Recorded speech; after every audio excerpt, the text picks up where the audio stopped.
This is the story of a man named Stanley.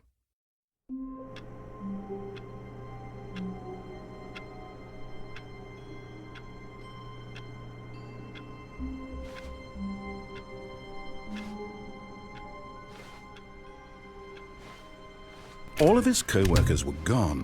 What could it mean? Stanley decided to go to the meeting room. Perhaps he had simply missed a memo.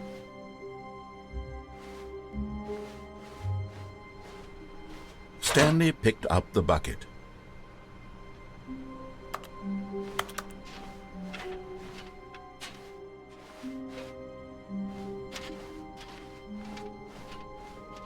Stanley clutched the bucket tightly to his chest and entered the door on his left.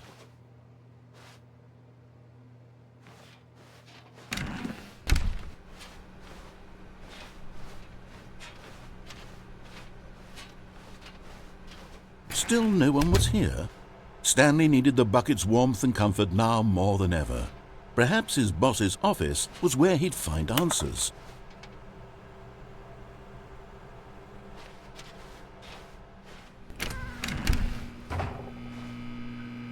Oh, Stanley, can you feel it?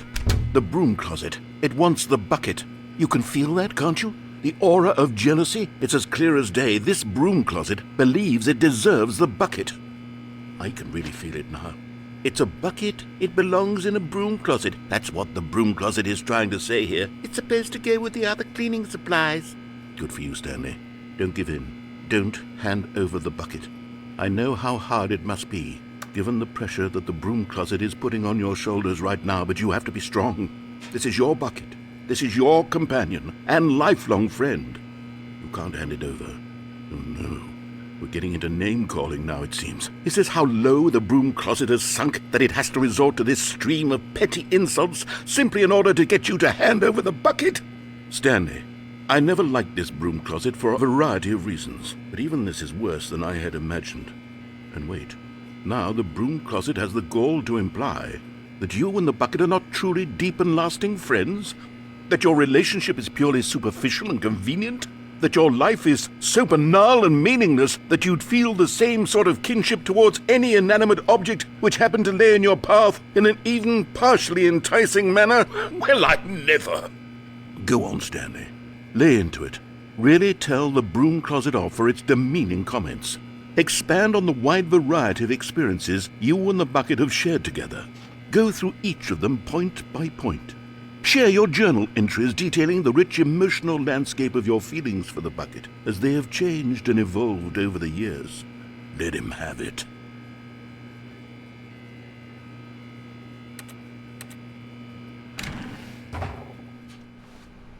Okay, I've got you something which I think will help settle this debate once and for all. Coming to a staircase, Stanley and the bucket walked upstairs to the boss's office.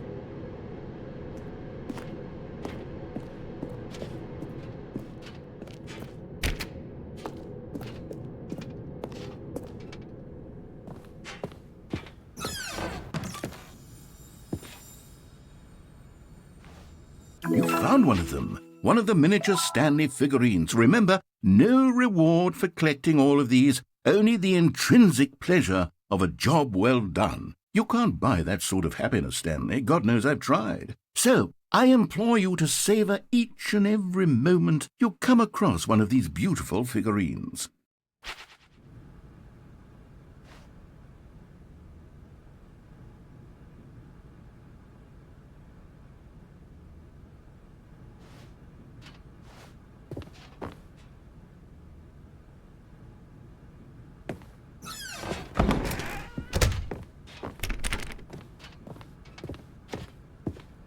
Stepping into his manager's office, Stanley was once again stunned to discover not an indication of any human life. Crushed by the weight of this revelation, Stanley may have broken down into an emotional dumpster fire if not for the soothing presence of the bucket. Even now, in his darkest of hours, did the bucket's warmth and guiding light pierce the dark clouds of confusion and chaos. It would be with him always. The bucket would, and he knew it. The two of them were inseparable. At this point, Stanley was so absorbed in the tender spiritual connection he shared with the bucket that he didn't notice the keypad behind the boss's desk. Nor in his bliss of simply being near the bucket did he have any notion that the PIN number for the keypad was 2845.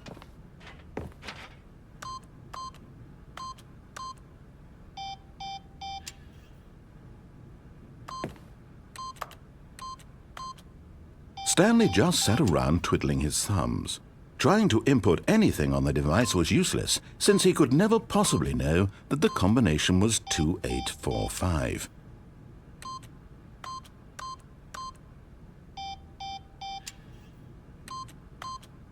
"2845.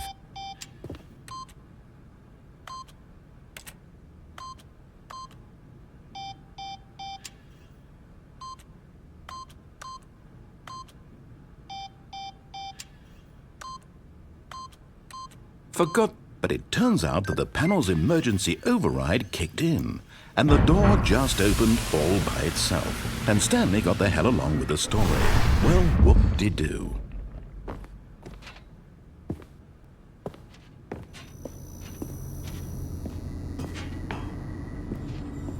Another miniature Stanley figurine. This, there really must be a snappier name for these things. What about mini-stands? Stanley figs.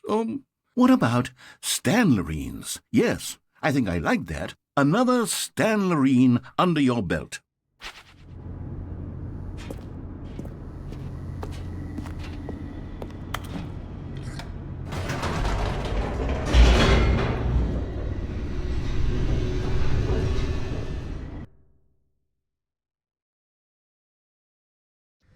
The elevator raced downward, plummeting towards an unknown fate. It would be all Stanley could do to keep himself together, if not for the bucket. Soothing him, comforting him, reassuring that in this darkest moment of uncertainty, he would be all right. The bucket is here for you, Stanley. Everything will be fine. Stanley and the bucket walked straight ahead through the large door that read, Mind Control Facility. Although this passageway had the word escape written on it, the truth was that at the end of this hall, Stanley and the bucket would both meet a violent death.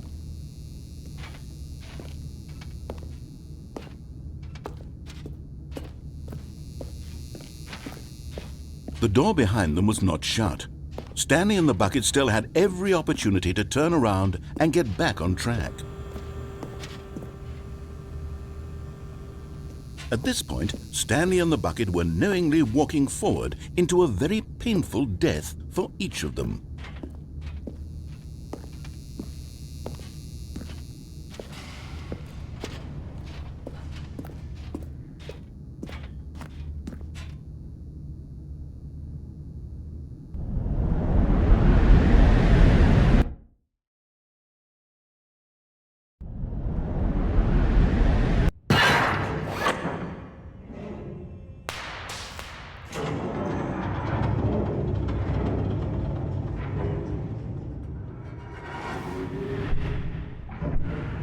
As the machine whirred into motion and Stanley and the bucket inched closer to their demise, Stanley reflected on how meaningless the bucket's warmth and comfort had turned out to be. To be sure, it puts the mind and the soul at ease to embrace the bucket, but what use is a sense of ease when you're about to be crushed to death? This is what Stanley thought to himself, and he sort of kicked himself for wasting so much time carrying a bucket everywhere. Farewell, Stanley.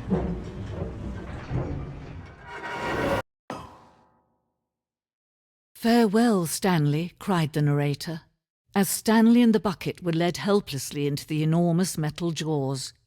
In a single visceral instant, the bucket's life came to an end, as it was crushed violently to death.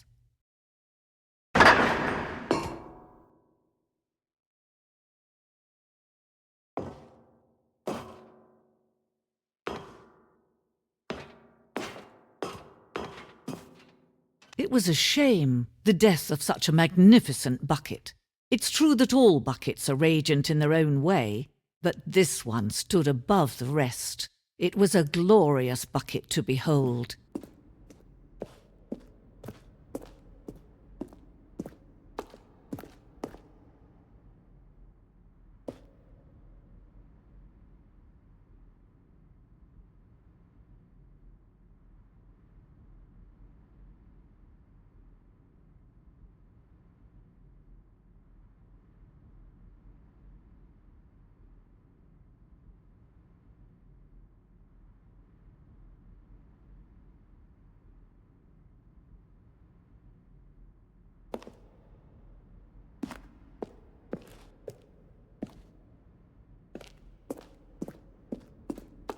Can you see how arrogant it was for Stanley to take a bucket like this and to claim it for his own? Can you see the hubris that blinded him? Can you see that the bucket is far more noble than Stanley will ever be in his short life?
No man can own a bucket, and certainly not a bucket as dazzling to behold as this one. It is man who should kneel before the bucket.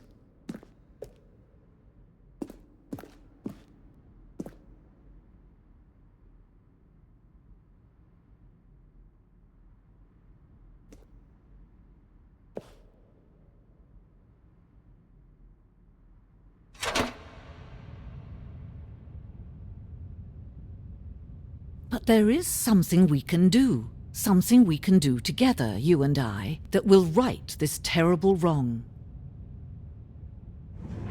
Let Stanley die. Let him be crushed by the machine. Don't reset the game. Don't give him another opportunity to run off with another beautiful bucket.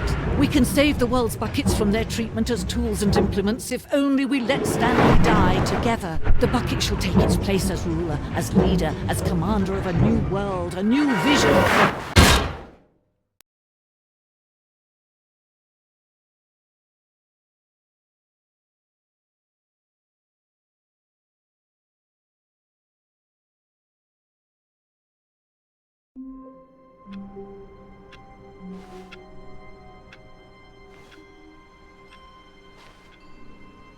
All of his co-workers were gone. What could it mean?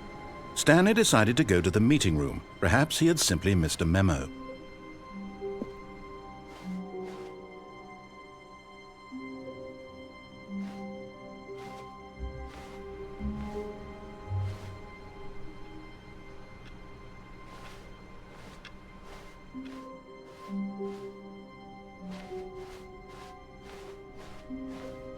When Stanley came to a set of 2 open doors, he entered the door on it. This was not the correct way to the meeting room, and Stanley knew it perfectly well. Perhaps he wanted to stop by the employee lounge first, just to admire it. Ah, yes, truly a room worth admiring. It had really been worth the detour after all, just to spend a few moments here in this immaculate, beautifully constructed room. Stanley, but eager to get back to business, Stanley took the first open door on his left.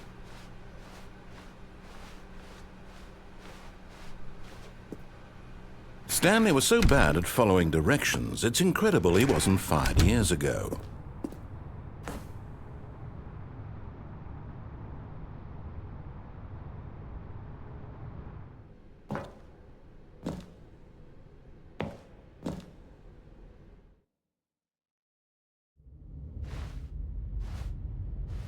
Stanley had now gotten himself so far off the beaten path that it seemed the office had begun. So far off the beaten path that it seemed the office had begun. So far off the beaten path that it seemed the office had begun. So far off the beaten path that it seemed the office had begun. So far off the beaten path that it seemed the office had begun. So far off the beaten path. You didn't think I was actually just a recording, did you? What a silly and trite explanation that would be. All the back and forth between you and me, all the absurd adventures we've been through, and it all turns out I'm just a tape recording? It was all just in Stanley's head. I bet that's the kind of twist you think is revelatory. I bet each and every time you watch a movie where it turns out all to be in the main character's imagination, you must absolutely bolt off the couch in pure shock at the phenomenal and intricate storytelling. It must be so simple to be you. Life being an unending waterfall of surprises and delights. How much more exciting you must find the world than the rest of us do. Now I've become sad. Look what you've done to me. This is all your fault.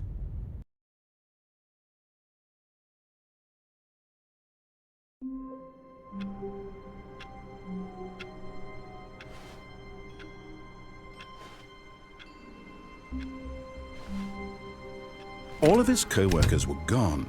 What could it mean? Stanley decided to go to the meeting room. Perhaps he had simply missed a memo.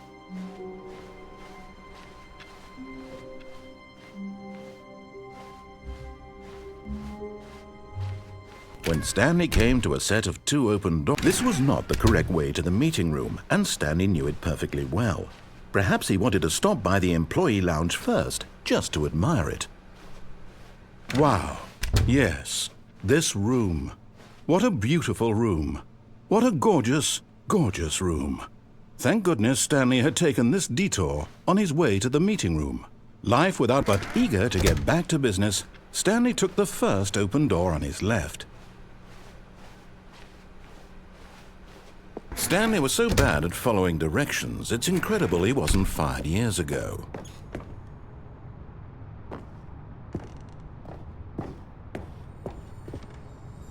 Okay, I'm going back to the name of these little Stanley figurines, and now I'm torn between Stanlerines and Figlies. What do you think, Stanley? What name better encapsulates the intrinsic sense of happiness that you get from seeing a small number in the corner of your screen go up by 1? Let me sit on it. I'm sure it will come to me.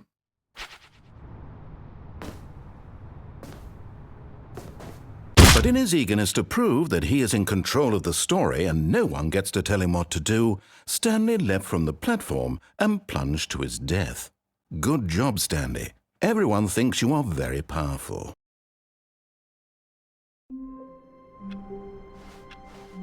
All of his co-workers were gone. What could it mean? Stanley decided to go to the meeting room. Perhaps he had simply missed a memo.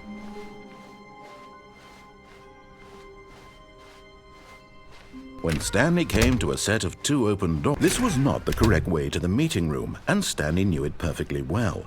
Perhaps he wanted to stop by the employee lounge first, just to admire it. The lounge was sublime, a work of art. But eager to get back to business, Stanley took the first open door on his left. Stanley was so bad at following directions, it's incredible he wasn't fired years ago.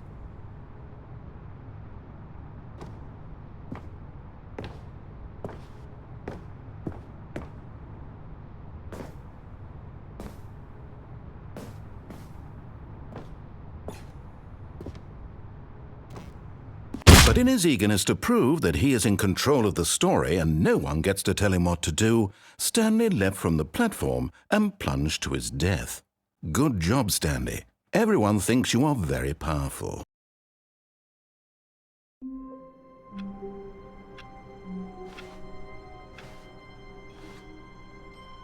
All of his co-workers were gone. What could it mean? Stanley decided to go to the meeting room. Perhaps he had simply missed a memo.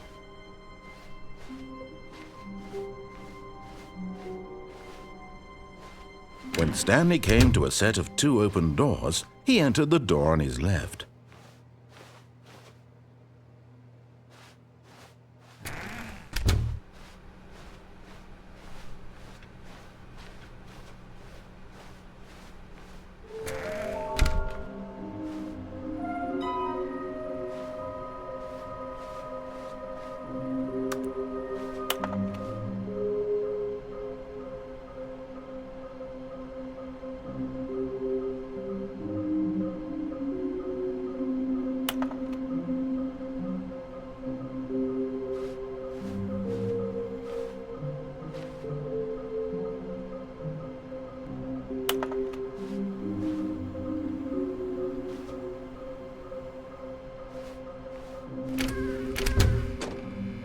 Stanley stepped into the broom closet, but there was nothing here, so he turned around and got back on track.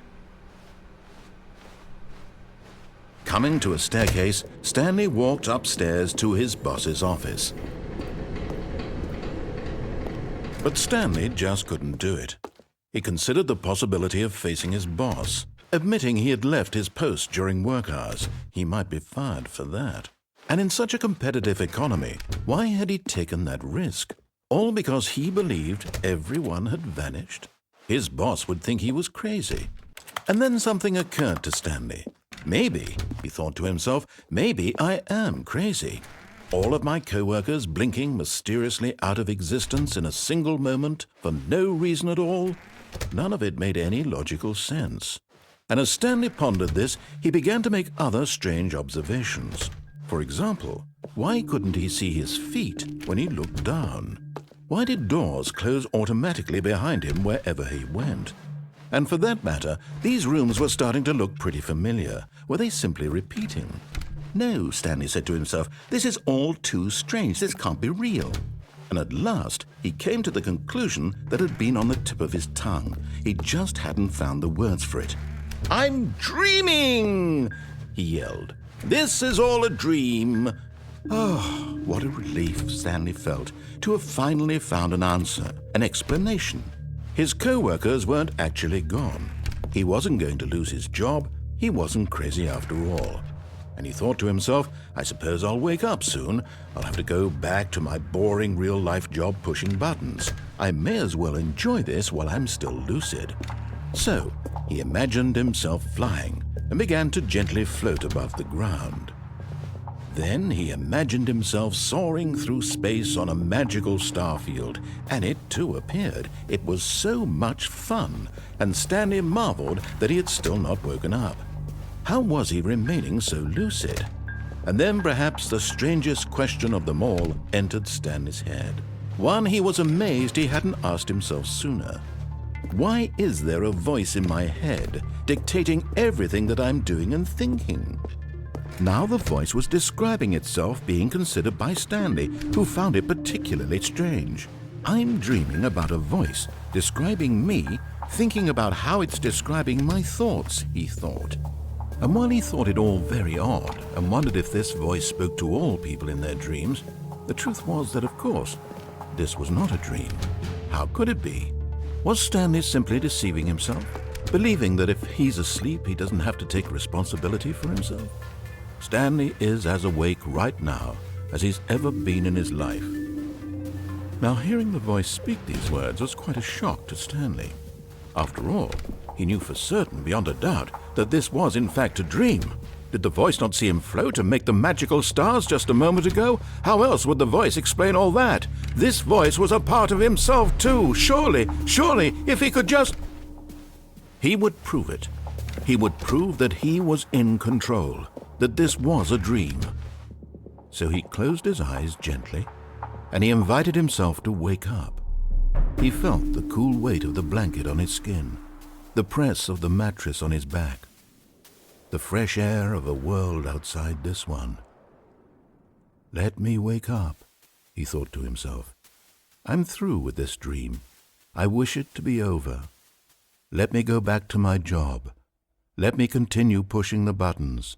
Please, it's all I want. I want my apartment and my wife and my job.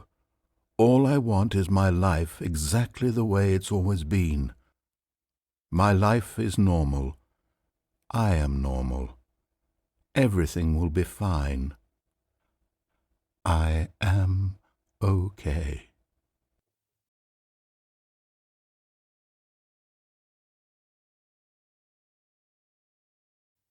Stanley began screaming. Please, someone, wake me up. My name is Stanley. I have a boss. I have an office. I am real. Please, just someone tell me I am real. I must be real. I must be. Can anyone hear my voice? Who am I? Who am I? And everything went black.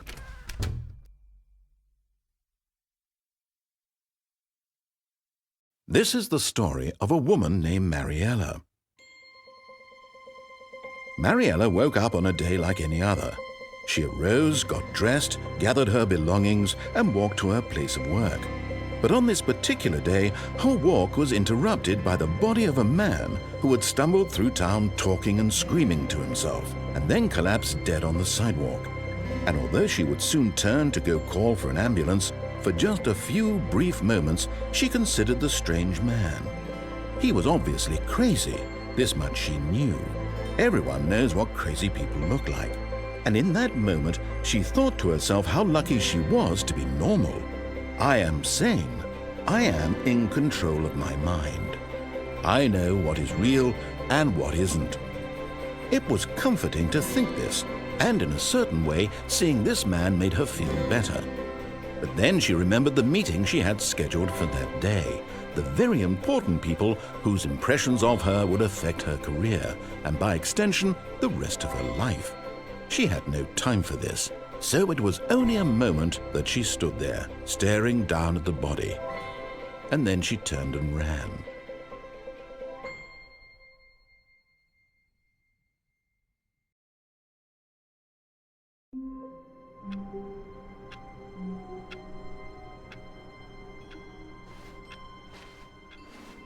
Wait, Stanley thought to himself. Am I sure that the orders stopped coming in? How is that possible? They never stopped. Surely I was mistaken.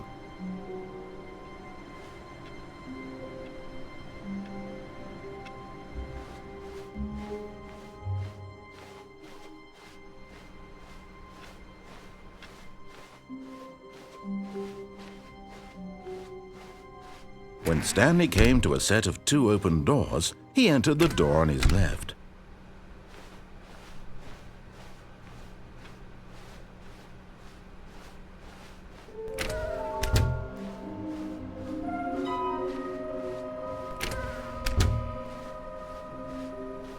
Coming to a staircase, Stanley walked upstairs to his boss's office.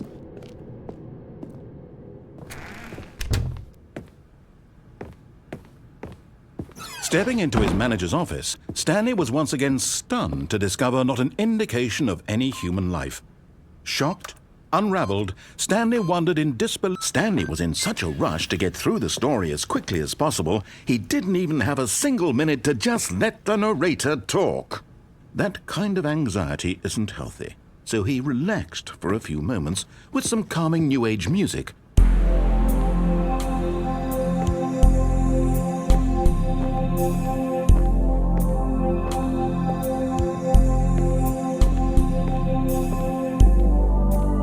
Feeling soothed and rejuvenated, Stanley calmly walked forward into the opened passageway.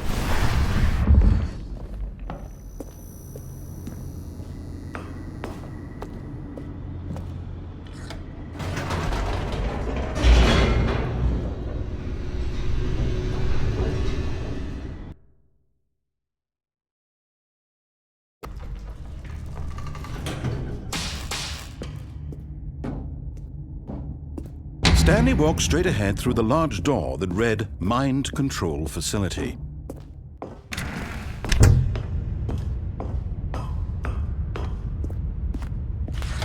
The lights rose on an enormous room packed with television screens. What horrible secret did this place hold? Stanley thought to himself. Did he have the strength to find out?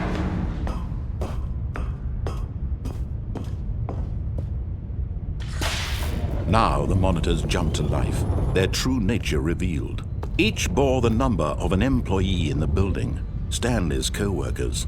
The lives of so many individuals reduced to images on a screen, and Stanley, one of them, eternally monitored in this place where freedom meant nothing.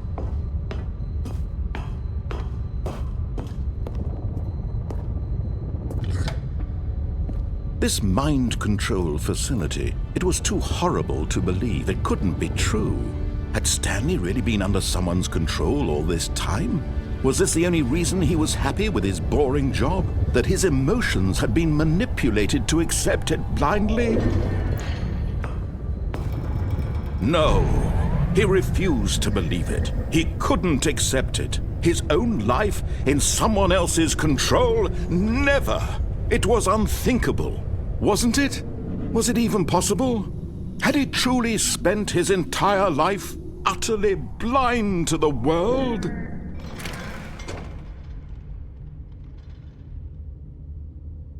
But here was the proof. The heart of the operation. Controls labeled with emotions.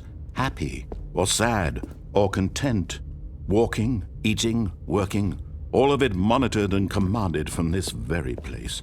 And as the cold reality of his past began to sink in, Stanley decided that this machinery would never again exert its terrible power over another human life. For he would dismantle the controls once and for all.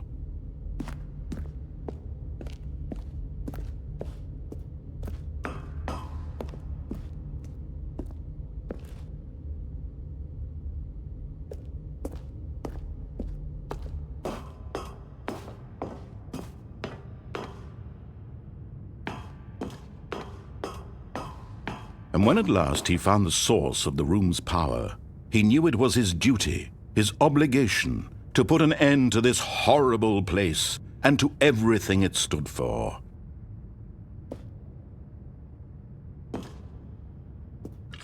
Oh, Stanley, you didn't just activate the controls, did you? After they kept you enslaved all these years, you go and you try to take control of the machine for yourself. Is that what you wanted? Control? Stanley, I applaud your effort, I really do. But you need to understand, there's only so much that machine can do. You were supposed to let it go, turn the controls off, and leave. If you want to throw my story off track, you're going to have to do much better than that. I'm afraid you don't have nearly the power you think you do. For example, and I believe you'll find this pertinent, Stanley suddenly realized he had just initiated the network's emergency detonation system.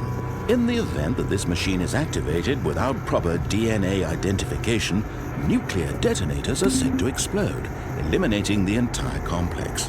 How long until detonation then? Let's say, 2 minutes. Now this is making things a little more fun, isn't it, Stanley? It's your time to shine. You are the star. It's your story now. Shape it to your heart's desires.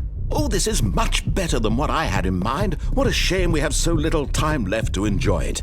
Mere moments until the bomb goes off. But what precious moments each one of them is. More time to talk about you, about me, where we're going, what all this means. I barely know where to start. What's that? You'd like to know where your co-workers are? A moment of solace before you're obliterated. All right, I'm in a good mood. You're gonna die anyway. I'll tell you exactly what happened to them. I erased them. I turned off the machine. I set you free. Of course, that was merely in this instance of the story. Sometimes when I tell it, I simply let you sit there in your office forever, pushing buttons endlessly and then dying alone. Other times, I let the office sink into the ground, swallowing everyone inside, or I let it burn to a crisp. I have to say this, though, this version of events has been rather amusing. Watching you try to make sense of everything and take back the control wrested away from you, it's quite rich. I almost hate to see it go. But I'm sure whatever I come up with on the next go-around will be even better. My goodness, only 34 seconds left. But I'm enjoying this so much. You know what? To hell with it. I'm going to put some extra time on the clock, why not? These are precious additional seconds, Stanley. Time doesn't grow on trees. Oh dear me, what's the matter, Stanley? Is it that you have no idea where you're going or what you're supposed to be doing right now? Or did you just assume when you saw that timer that something in this room was capable of turning it off? I mean, look at you. Running from button to button, screen to screen, clicking on every little thing in this room. These numbered buttons, no, these colored ones. Or maybe this big red button, or this door. Everything, anything, something here will save me. Why would you think that, Stanley? That this video game can be beaten? Won? Solved? Do you have any idea what your purpose in this place is? Stanley, you're in for quite a disappointment. But here's a spoiler for you. That timer isn't a catalyst to keep the action moving along. It's just seconds ticking away to your death. You're only still playing instead of watching a cutscene because I want to watch you for every moment that you're powerless, to see you made humble. This is not a challenge, it's a tragedy. You wanted to control this world, that's fine. But I'm going to destroy it first, so you can't. Take a look at the clock, Stanley. That's 30 seconds you have left to struggle. 30 seconds until a big boom and then nothing. No ending here, just you being blown to pieces. Will you cling desperately to your frail life, or will you let it go peacefully? Another choice. Make it count, or don't. It's all the same to me, all a part of the joke. And believe me, I will be laughing at every second of your inevitable life from the moment we fade in until the moment I say, happily ever after.